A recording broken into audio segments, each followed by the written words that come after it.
And welcome back to the X Zone, everyone. I am Rob McConnell. We're coming to you from our broadcast center and studios in Hamilton, Ontario, Canada. If you'd like to send me an email, xzone at xzoneradiotv.com, on all social media sites, X-Zone Radio TV. To find out about the programming we have for you available, 724-365 on the X-Zone Broadcast Network, www.xzbn.net.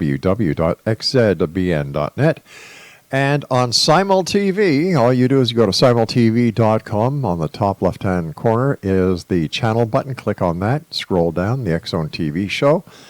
The X Zone TV channel. And all our programming is available for you right then and there. You know, it was one of those mornings. I had one heck of a weekend, and I thought last night when I went to bed, finally, that this would be the dawning of a new day. And it was. The sun came up, the birds were chirping. I let the girls out to go to the washroom. I'm talking about my 3 dogs, by the way, not my kids. Mind you, that has worked several times in the past, but they don't live here anymore. And as I'm drinking my coffee, watching Fox and Friends, they're talking about these 1 million UFO enthusiasts who are going to go down and invade Area 51. And one of the proponents of the dim-witted UFO enthusiasts who really think they can actually do something down there was Annie Jacobson, who wrote a book all about Area 51 and what the government is supposed to be doing there. You know, crashed UFOs, dead aliens, live aliens. And we're not talking about the ones from Mexico, by the way. We're talking about the ones from outer space. That's how my day started. And as I was thinking during the day, who could I bring on the show this hour who could help me make some semblance of sanity out of a lot of the insanity when it comes to the UFO phenomenon, the alien abduction scenario, and the other things that you and I and the other members of the X Zone Nation talk about. And, of course, one name came to mind right away, Kevin Randle. Now, as you all know, Kevin was down in Roswell. We did, I believe, 4 to 6 shows with Kevin from down there. He had some great guests on. He had Kathleen Martin, and he had Don Schmidt, and some other great guests that you'll be able to listen to on his radio show here on the X Zone Broadcast Network. He's also the author of Encounter in the Desert, and for more information about Kevin, visit kevinrandle.blogspot.com. And joining me now from somewhere in the United States, behind the microphone of fate, fame, and fortune, is my good friend, Kevin Randle. Hey, Kevin. Welcome back. Hey, how's it going, Rob? It's going pretty good. What did you make of these people, all million of them, who are anticipating going down to Area 51 and kind of invading it? Well, I don't have a lot of time to talk about this because I got to get in my car so I can join them in this insanity. Well, I'm glad you're going to be doing a live show from there. Great. The thing that struck me when I heard this, the first thing that struck me was, there's signs posted all around them that deadly force is authorized. Yes. So that, the guards want to, they can start shooting them. Now, Kevin, as a former member of the military, a ranking lieutenant colonel, these people, whether they're American citizens or not, if they, in fact, invade, and I'm putting that in air quotes, invade Area 51, not only are they breaking federal law, but aren't they doing a lot more than that? Like, invading a U.S. military base? Well, that's basically federal law.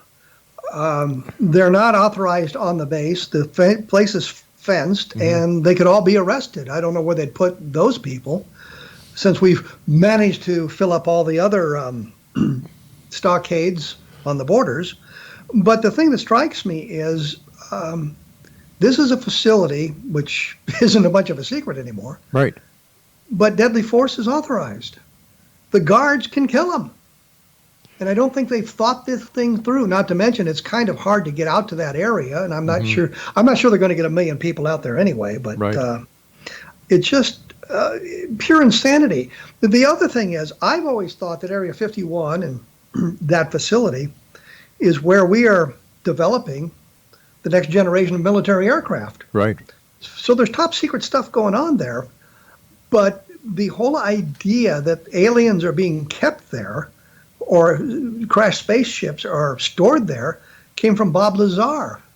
And the problem with Bob Lazar is many of the things he said about his own credentials turned out not to be true. So is he a credible source?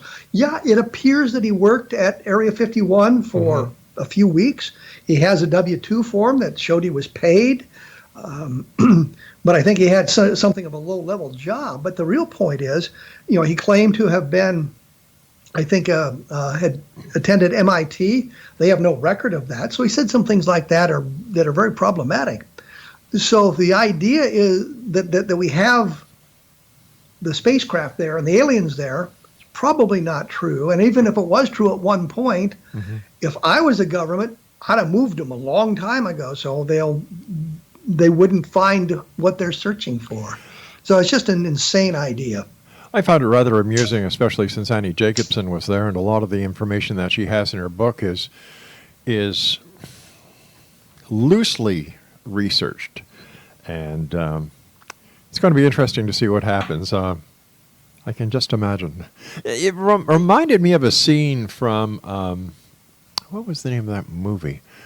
The one with Will Smith in it. Oh, Independence Day. Right. You know when the little black flying saucers come out of the mothership as it's approaching Area 51?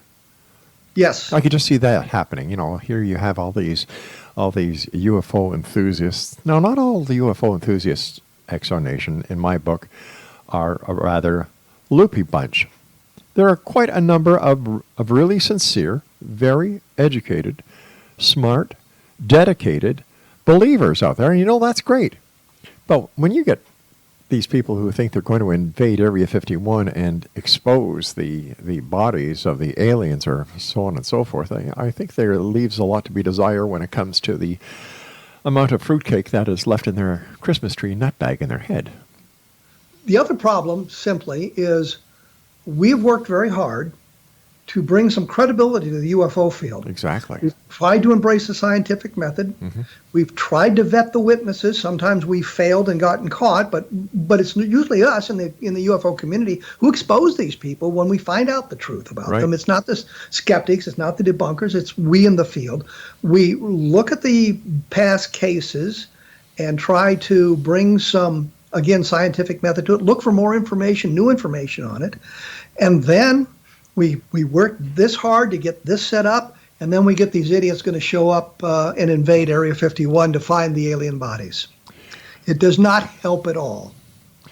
You spent how many days in Roswell were you during the festivities last week?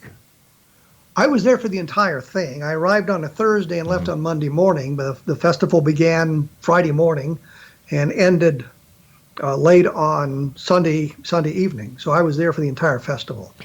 And how many people would you say attended the festival? Were there any Tens of estimations? thousands. Really, eh?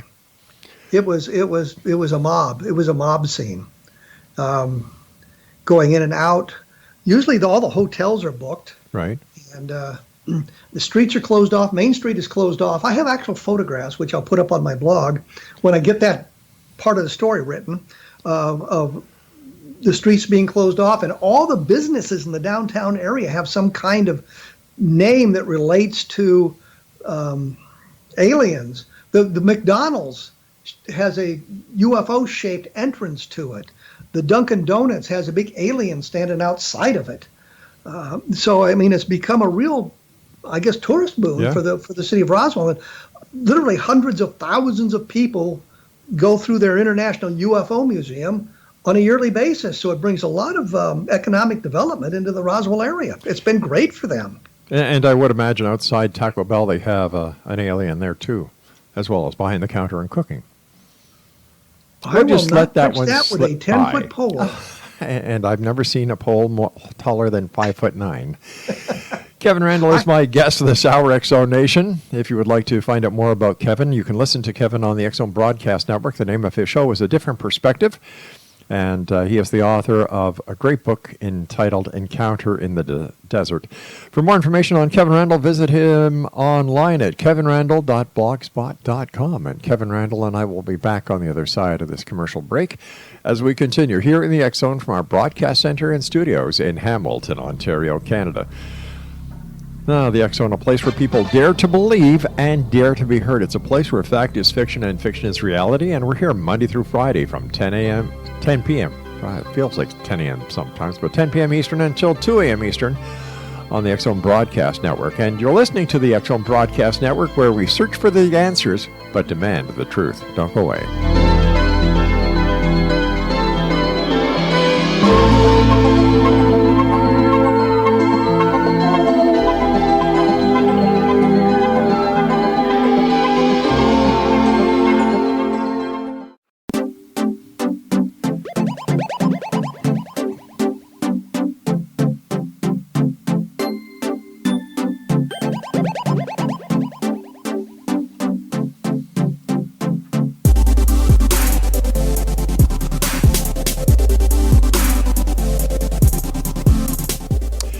Back, everyone. Kevin Randle is my guest. www.kevinrandle.blogspot.com. He is the host of A Different Perspective on the X Zone Broadcast Network. And to find out when you can listen to Kevin on the network, just go to our main website at xzbn.net.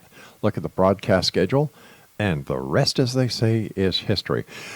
Kevin, always great having you on the show. So would you say then that the Roswell Festival is a version of Mardi Gras in Roswell, New Mexico? Oh, I think so. I think it's a lot of people come to party. A lot of people come to see the museum and see the presentations, and they bring in a whole host of people to make presentations. Travis Walton was there, Tom Carey was there, Don Schmidt was there. Your good friend Daryl Sims was there. No, Daryl Sims was there. Yeah. And Kathleen Martin, as you said, Alexandro Rojas was there. So they make presentations. You have an opportunity to talk to people. You get an idea of what they're looking for. And some people just come to have fun and enjoy all the festivities that go along with the festival. I think I said the main street was blocked off.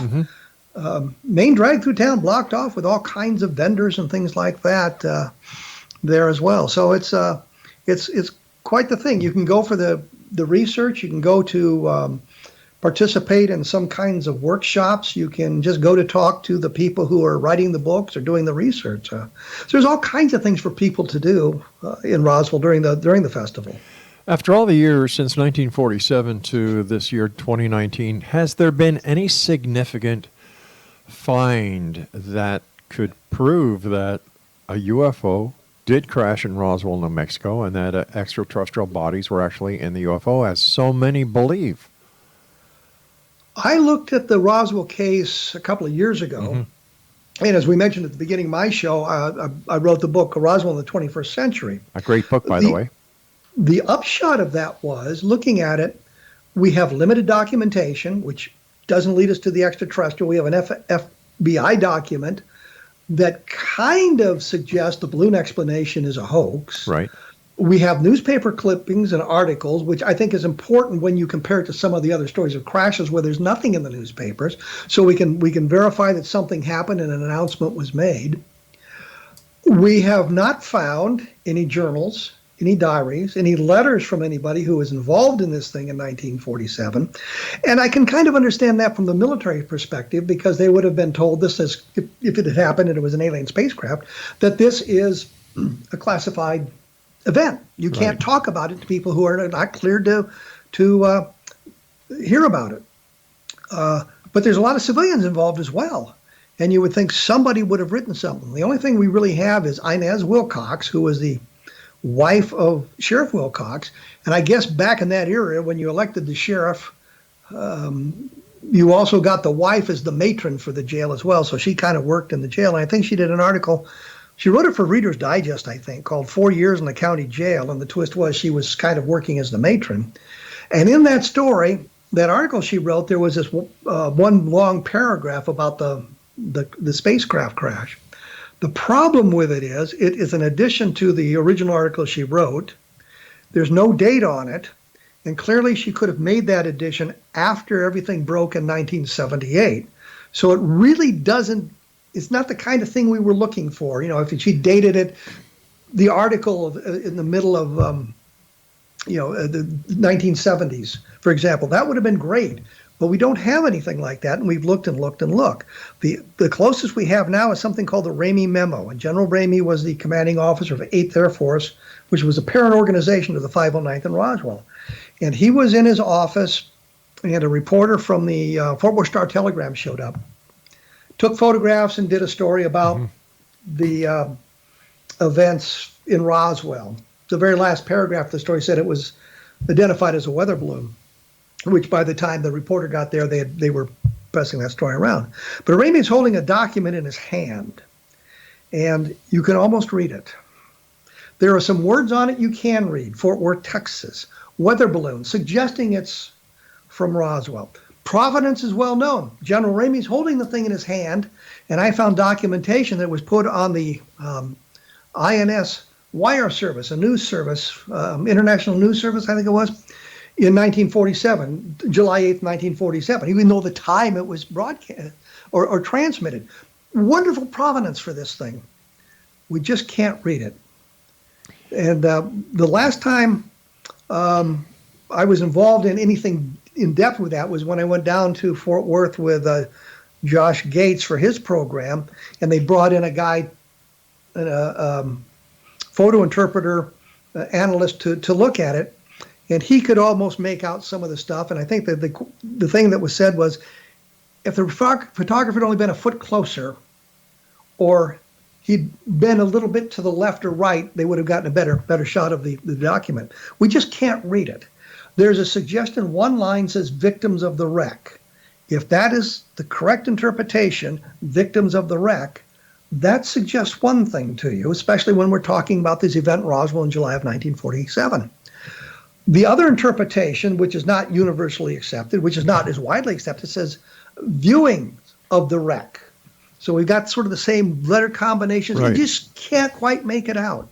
But even if it does say victims of the wreck or viewing of the wreck, how does that interpret into a crashed extraterrestrial UFO? Well, that's what we were talking about with the why the reporter was out there, talking about the crashed UFO. Weather balloon's not going to have victims. No, I understand that, and I agree with that 100%. But is it possible that Ramey just grabbed a piece of paper off his desk that just happened to have a wreck and witnesses on it, that it has nothing actually to do with the events in Roswell, New Mexico? That's one of the problems we're running into, Yeah. but it talks about weather balloons. That is suggestive of this event that took place in Roswell. We cannot read enough of it to make a good interpretation of it. But has anybody checked to see if there was actually, maybe not in Roswell, New Mexico, but somewhere else in the United States, that there was a wreck of a weather balloon and there were victims? Maybe somebody got bonked on the head by a piece of equipment that the weather balloon was carrying as it plummeted to Earth. There is no reason for that information to go to the 8th Air Force headquarters. Okay. It's pretty clear. J. Bond Johnson, who was a reporter, said at one point that he had brought the teletype message from the newspaper office with him, and he had handed that to Ramey. If that's true, then that sort of sucks the importance out of the document. If it was something that came through the communications center at 8th Air Force headquarters in Fort Worth, then that gives it a different interpretation. And there should be clues in the text of the message. If we could read the entire message, there would be clues in the text that would give us that sort of information. The problem is we can't read enough of it with enough certainty to make those kind of determinations. David Rudiak has done a lot of work on this, and he's come up with the entire, what he thinks is a proper interpretation of the entire memo. What bothers me is there's no jargon in it, no military jargon, and I've been in meetings where the jargon was flying so fast and furious that it was like a foreign language, and it was almost impossible to keep track of what people were saying.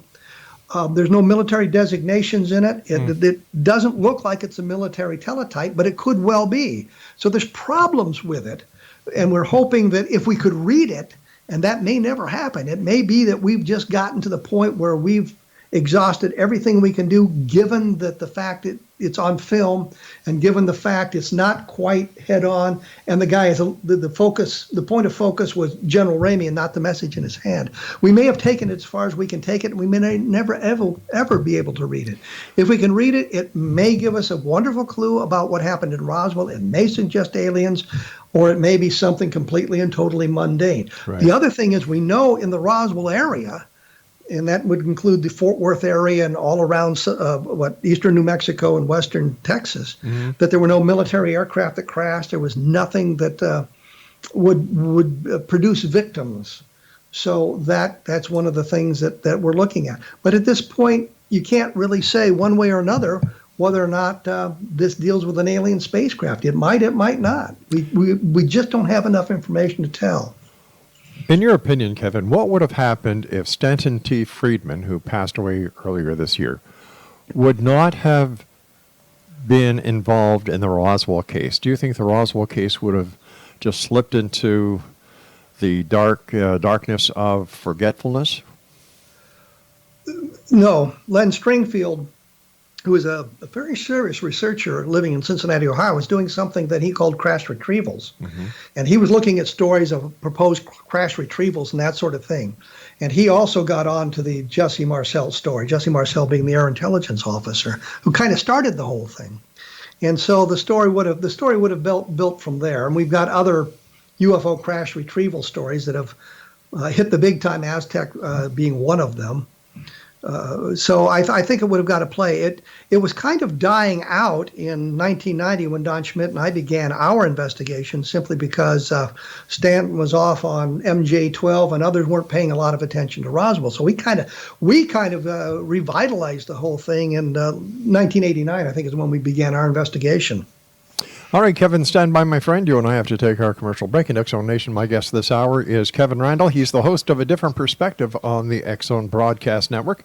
And Kevin's show can be heard each and every day at different times to make sure that we hit all the time zones. And if you'd like to find out when his show is on, visit www.xzbn.com and check out the broadcast schedule. He's the author of Encounter in the Desert, and his website is kevinrandle.blogspot.com. And Kevin and I will be back on the other side of this news break as we continue here in the X Zone from our broadcast center and studios in Hamilton, Ontario, Canada. I'm Rob McConnell. Don't go away.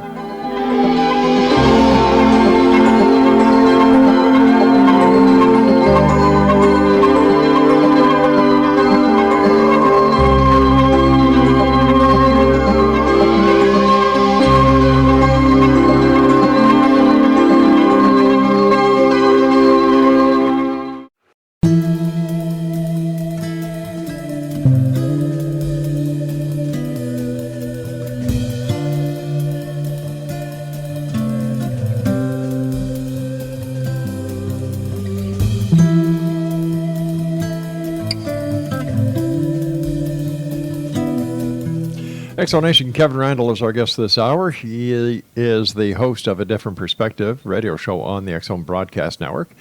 He also has a very interesting book that's available, Encounter in the Desert. We're going to be talking to Kevin about that later on in this hour. And for more information about Kevin, he's got a great website, super articles at kevinrandle.blogspot.com. So what did you come away with after your visit to Roswell, New Mexico? I mean, besides, having great guests on your show and meeting some of the other interesting people that you must have met in your journeys, did you come away with anything new pertaining to the case or UFOs in general? We were having a panel discussion. We ended up doing 4 hours, 2 on Saturday night, 2 on Sunday night. Right. And one of the panelists was Frank Kimbler, who lives in Roswell. He teaches, I guess, geology at the New Mexico Military Institute.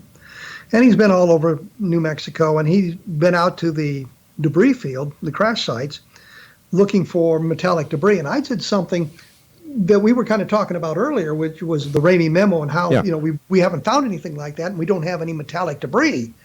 And Frank said, well, he'd found some things out there that were problematic, and he'd submitted them for analysis. He did say, the one thing that caught my attention, he did say that he has problems finding laboratories to do independent analysis simply because the moment you mention Roswell, they want nothing to do with you because they're afraid of their reputations being sullied. And I've run into that myself with trying to get people to help out with the analysis of the REL-MAR memo, for example. Same kind of thing is happening. Once they find out it has to do with Roswell, they're just really not interested in doing that. But he mentioned that he'd found some interesting bits of metal out there and undergoing analysis, Problem is, we don't have any of the analyses yet to say whether or not this can be identified as alien material. And my big fear in something like that has always been that you have a real, honest-to-God piece of alien technology. You found a piece of metal that comes from a real spaceship, and you submit it for analysis, and they say, yeah, it's aluminum. You know, no way to prove that it was created on another planet. It's just that mundane. So he talked about that, and I bring him up because he and I share an interest in lost gold and buried treasure stories. And one of those is the Lost Adams, which was a placer gold deposit in, turns out, southwestern New Mexico. Adams came out of it in like 1880 and was talking about how he and a group of men had followed the Apaches into this area where they were allowed to pick up the gold in the placer deposit, but they couldn't go above the falls, and they did that, and the Apaches killed them all except Adams, and he got away. And I've been fascinated with the story since I saw a movie called McKenna's Gold.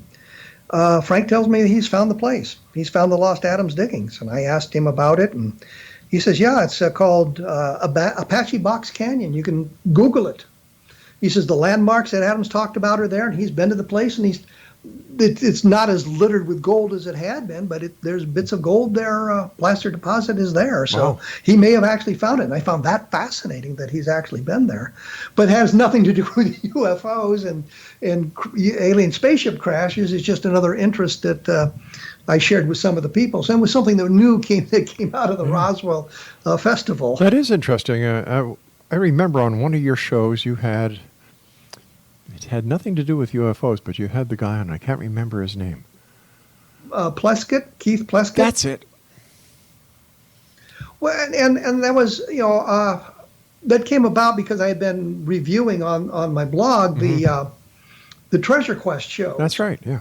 And I had said something about the mission they had gone to, and how that if you Google Earth the mission, they're traipsing through the jungle, and he has this flashback to Vietnam and all of this stuff. And you Google Earth the mission, and you find out, there's like a highway 100 yards away, and 12 miles away was a nice little town with a Sheraton resort. And Pleskett sent me an email, and he was mad as hell about that, me doing that. But we had him on the show because it was something that I found interesting, and I get a lot of response on the blog as well about it.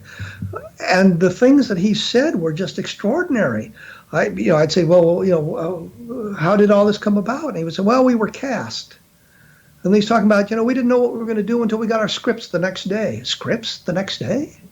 Yeah. And when he had to, what really annoyed me was this flashback to Vietnam, because I get really tired of people talking about being Vietnam veterans and they're not. If you go to 187th Assault Helicopter Company and look at their website, you'll find my picture as one of the pilots from the unit from 1969. So, I can prove I was a Vietnam veteran is the point. But looking at I found his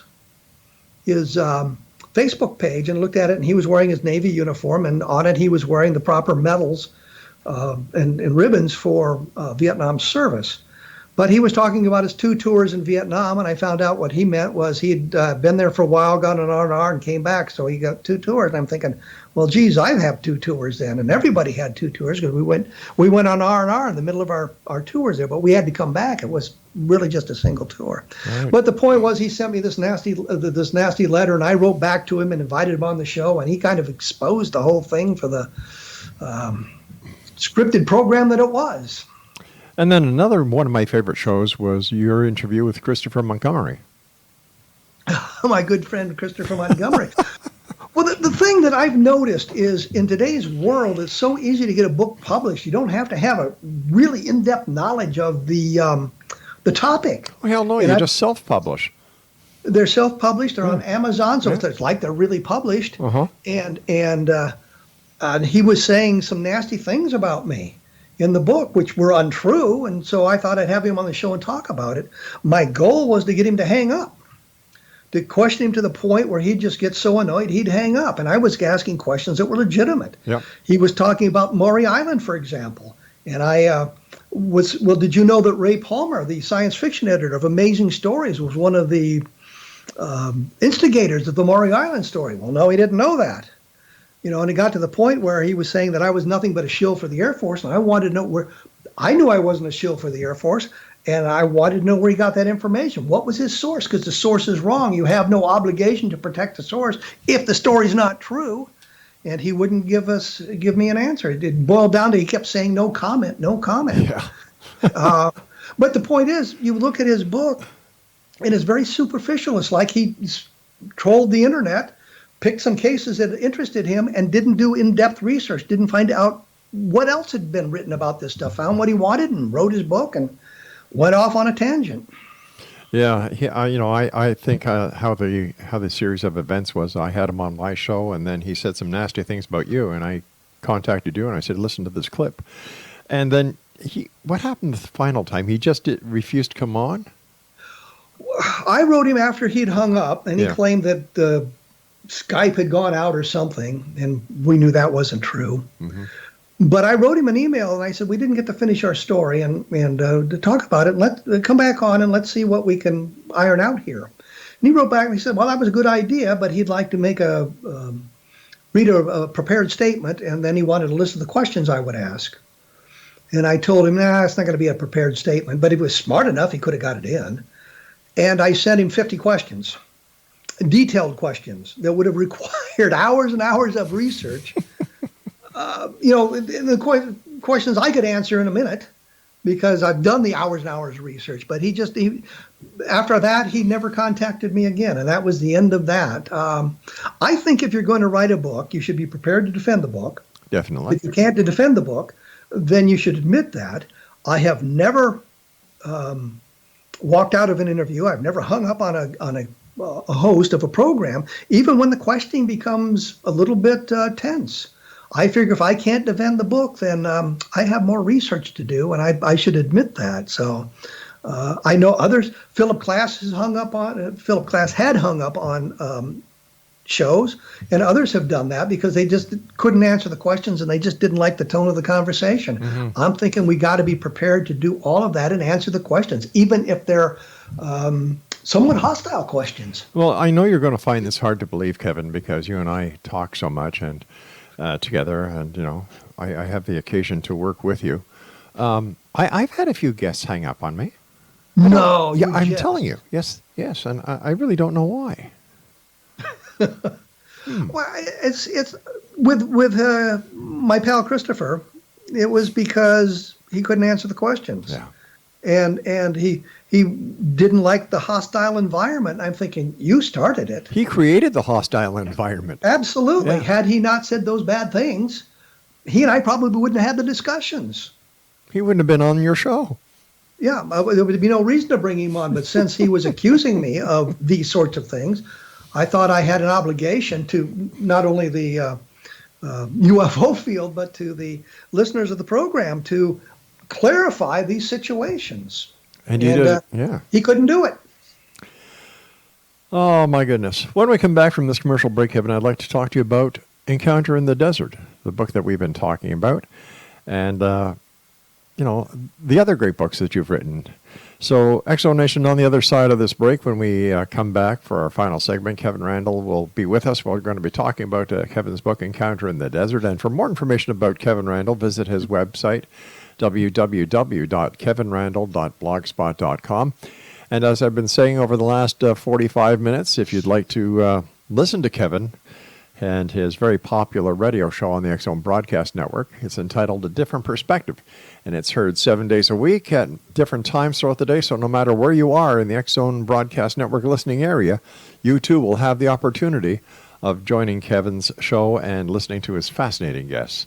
I'm Rob McConnell. This is the X Zone, and I'll be back on the other side as we wrap up this hour here in the X Zone with our guest this hour, Kevin Randle. Again, his blogspot, kevinrandle.blogspot.com.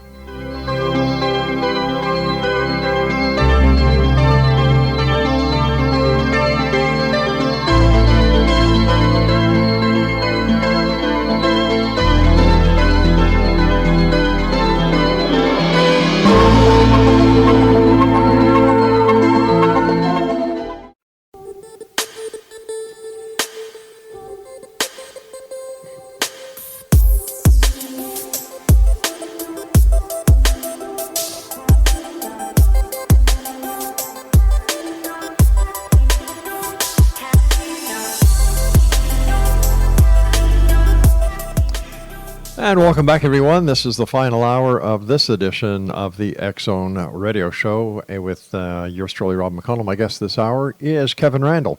He's the host of A Different Perspective on the X-Zone Broadcast Network. And for more information about Kevin, he's got a great blog spot where you can find out all about Kevin, the books he has available at kevinrandle.blogspot.com. First of all, Kevin, thank you so much for joining me tonight. It's always a great pleasure talking to you here on the show and working with you on your show. And to you and the many members of the military out there who sacrifice so much for our freedom and our democracy, thank you, sir, for your service. I appreciate that. Kevin, one of the things that I've been meaning to ask you, but every time I have the opportunity of speaking with you, I forget, and I made myself a little note. What is your opinion about the theory about reversed engineering being proof of extraterrestrial existence? I think that came about mainly from a guy named Philip Corso, who claimed he had been given bits and pieces of the metallic debris to feed into the manufacturing arena, the industry, to find out if they could develop things from that. I don't think there's really much to that, because everything that he talked about, night vision, for example, or transistors, or that sort of thing, you can go back to the scientific papers from the 30s and early 40s and see the evolution of these products. So it wasn't some kind of sudden quantum leap. So when you look at that sort of thing, there's really no great evidence of that. I've often said, and it used to be a great way of doing it, but in today's world, not so much. If you took a VCR and a videotape and a power supply back to Merlin the Magician, and for those of you who don't know, VCR would be video cassette recorder, and you had a piece of black ribbon, the videotape, black ribbon, and told him to decode it. Well, to do that, you have to understand two things that are invisible, electricity and magnetism. He didn't have the cultural elements. He didn't have the scientific knowledge to do that. And I think if you've got an alien spacecraft, that their technology would be so far superior to us, we'd be in the same boat as Merlin would be in. We don't understand how to reverse engineer it yet. As our technology evolves, I'm sure that we would apply that technology to the craft to try to learn some of the secrets, but I just think the technology would be so far advanced that we might not be able to understand it for 100 years, if in fact we had a UFO. Yeah, you see, that's the question I posed to Seth Shostak from SETI. How do you know that what you're listening for is actually being sent back, but because of the technology that you're using, you're just missing everything? And that's what a lot of us have talked about in the UFO community and in the science fiction community, for that matter. You know, what if the aliens, wherever they happen to reside, no longer bother to use radio? Yeah. Or what happens if the aliens are not carbon-based, but let's say silicon-based? Or let's say they have telepathy. Yeah. And have no need for radio or anything like that, so they never developed it. Yeah, exactly. So we might be looking for a signal that, or they might have evolved beyond radio and the radio and television to another way of putting out the information. Maybe they stream everything. So you don't have the signals bouncing all around the universe or the galaxy. So we might be looking at the wrong place. We might be looking for the wrong stuff. With the wrong technology. With the wrong technologies, exactly, yeah.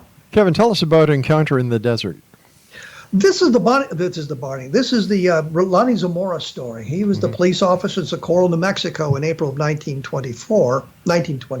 April 24th, 1964.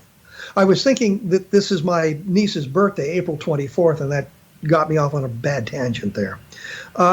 Chasing a speeder through Socorro, heard an explosion or a roar on the outskirts of town, thought a dynamite shack had blown up, drove his patrol car there, and in the arroyo, as he came over the crest of a hill, he thought he saw an overturned car, went down, came up again, thought he saw two beings around it, and got a little bit closer, but they ran around behind the craft. It lifted off in a roar and was gone.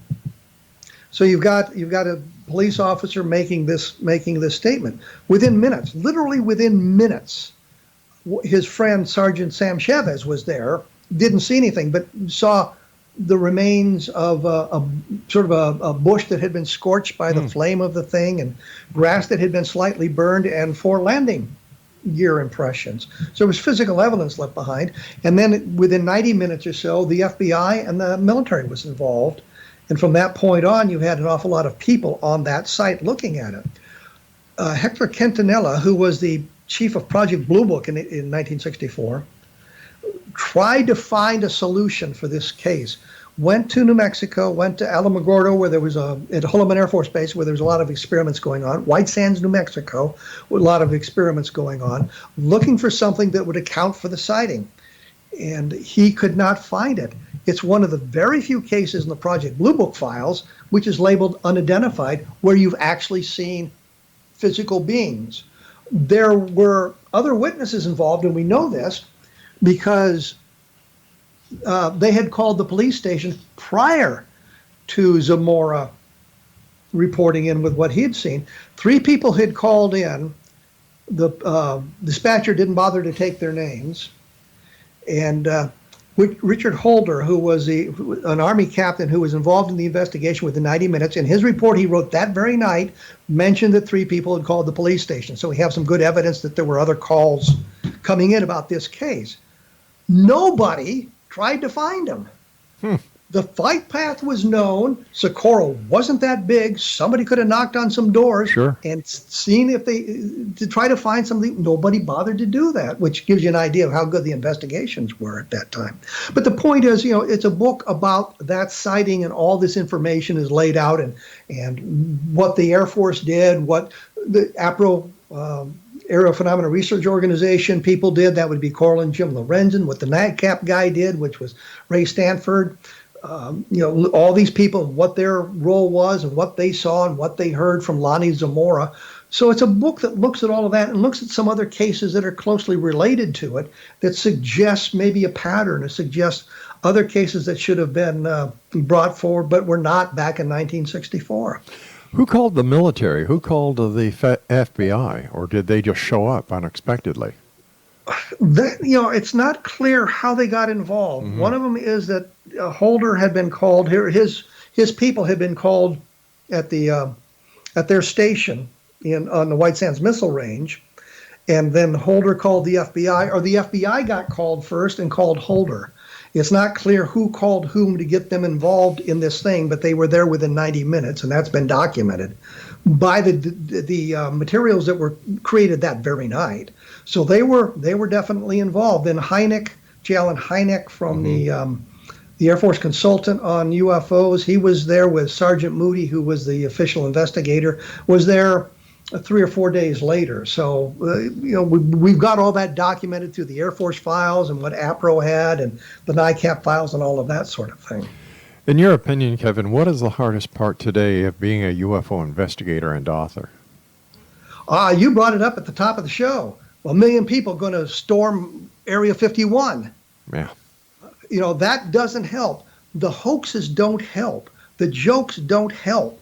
The belief in everything. There are people that just believe everything, no matter how crazy it is. They embrace it because it's what they want to believe. They don't look at the evidence. And I think that's one of the problems I have with some of my books, is people think, well, he's a debunker. He's just going to solve everything. And that's not true. I'm just looking at the evidence. Where does the evidence take us? And too often we don't allow the evidence to take us to the conclusion. We decide what the conclusion is and then look for the evidence to support it. 2 TV shows on TLC that are very, is it TLC or the Discovery Channel or Travel Channel, whatever? You've got Unidentified and Project Blue Book. Do you think they are an asset to the UFO community or a hindrance to the UFO community? If you looked at Project Blue Book, it's fiction. It's loosely based on the cases, but it's fiction. Right. I don't think it hurt, but a lot of my colleagues in the UFO community were just outraged by it and thought it did a real disservice for it. Unidentified, and I'm going to be talking to Stephen Bassett coming up here about this because, he's one of these people that's really involved in this thing, and he just wrote a scathing review of the last episode of Unidentified. So we're going to bring him on the program to talk about that. And how it may have harmed this whole idea of getting to the bottom of the UFO questions. Yeah, Stephen is one of the largest proponents for the disclosure. And do you think disclosure will happen within our lifetimes? I thought we were moving a little bit closer to it with what had been going on until, of course, 1 million people decided to descend on Area 51. But it looked like with some of the stuff going on in the Navy, reevaluating how pilots would be reporting unidentified aerial phenomenon, because we can't use the pejorative term UFO anymore. How come? Because it's pejorative, it's flying saucers, for God's sakes. Now it's unidentified aerial phenomenon. It's just the way it is. But as we looked at that stuff, it looked like they were getting a little closer to that. I think disclosure is really going to be in the hands of the aliens. If they're here, they land and say, hey, we're here, and there's no way to deny it. Disclosure has happened.